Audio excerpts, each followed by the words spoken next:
বাবা motor van চালান, তবু মেয়ের পড়াশোনায় কোনো খামতি রাখেননি। মেয়ে পড়াশোনা করে বড় হবে এরকমই ইচ্ছা বাবার।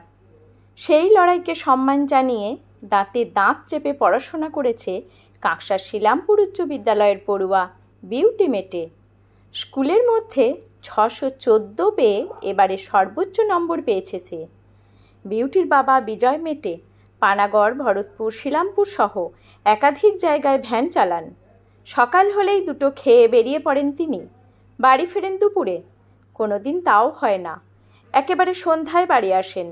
দৈনিক 200-250 টাকার মতো আয় হয়, যদিও আয়ের কোনো নিশ্চয়তা নেই। বিউটি জানায় ভবিষ্যতে বিজ্ঞান নিয়ে পড়াশোনা করে সে নিজের পায়ে দাঁড়াতে চায়।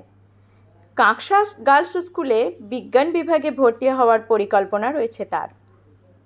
কাঁকসা থেকে নিজস্ব প্রতিনিধি রিপোর্ট, সুখবর টিভি।